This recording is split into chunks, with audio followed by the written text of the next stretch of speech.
Le groupe G8 Media, DigiClick, agence de communication, Thiaroye eTV, la chaîne d'information, 44 Evenprod, la chaîne événementielle, www.thiaroyeinfo.net, le site d'information. Abonnez-vous.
Qui est fait par la presse culturelle.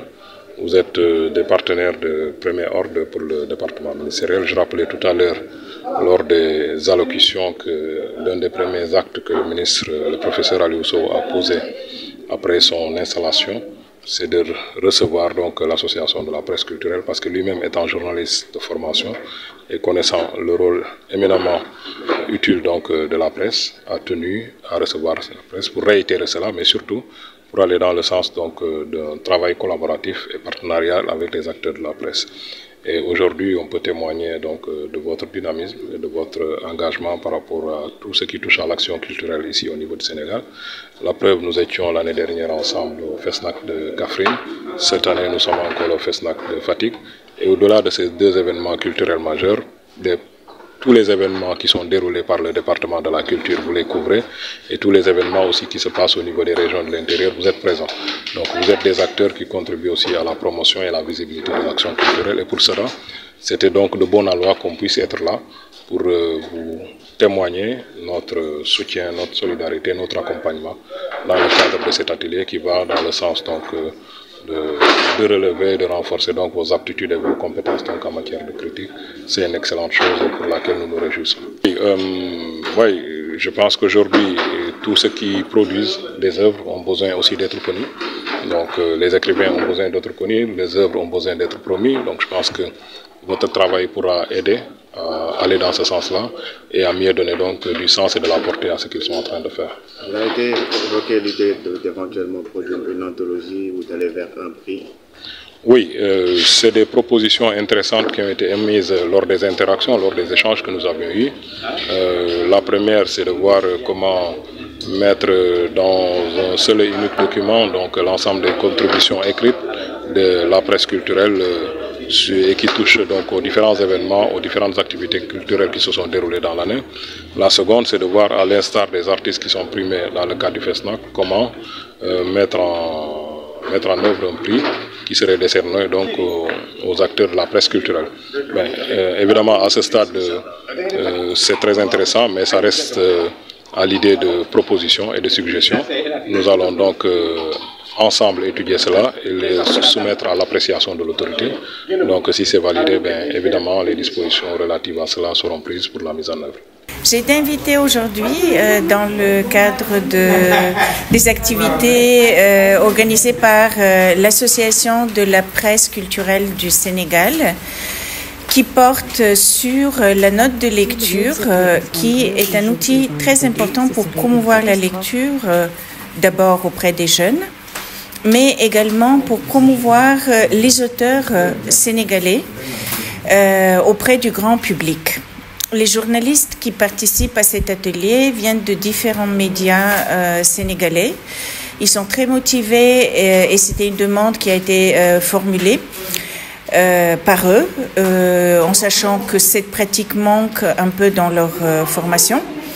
Vous savez aussi que l'Organisation internationale de la francophonie porte un intérêt particulier à la promotion de la lecture, à la promotion de la culture en général et les cultures francophones.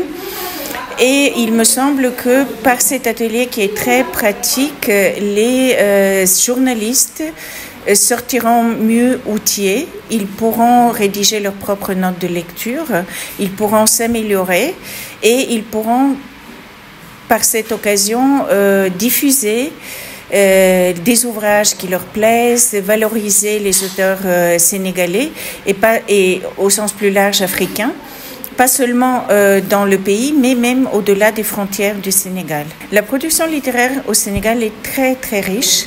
Depuis que je suis ici, j'ai eu l'occasion de lire beaucoup d'auteurs sénégalais, de découvrir aussi des événements culturels et littéraires.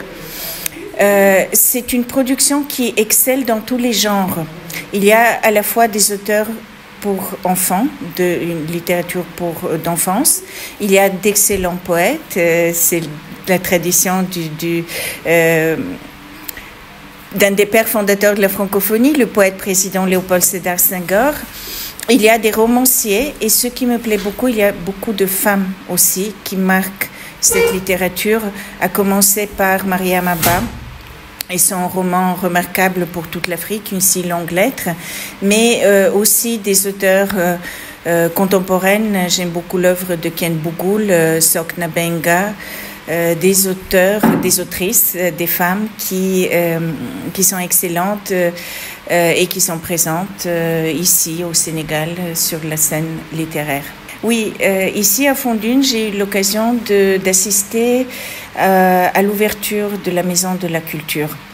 Et à l'époque, j'avais dit que c'est un espace d'échange, c'est un espace de création, c'est un espace de promotion de la diversité et des langues du Sénégal et des cultures francophones au sens plus large. Je ne pourrais manquer de dire quelques mots pour Racine Senghor, qui est une figure clé de la culture au Sénégal, qui est professeur d'abord, et je pense que celui qui est professeur le reste toute la vie, il porte ça dans ses gènes, qui est aussi poète remarquable, qui est le président du conseil d'administration du Musée des civilisations noires.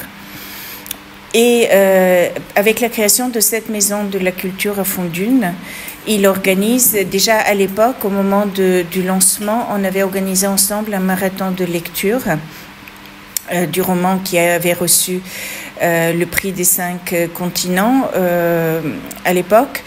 Et il fait beaucoup pour attirer les jeunes vers la culture. Et l'accueil qui nous est assuré ici est formidable. Je me réjouis d'avoir pris part à cet atelier de formation organisé par l'Association de la presse culturelle sénégalaise.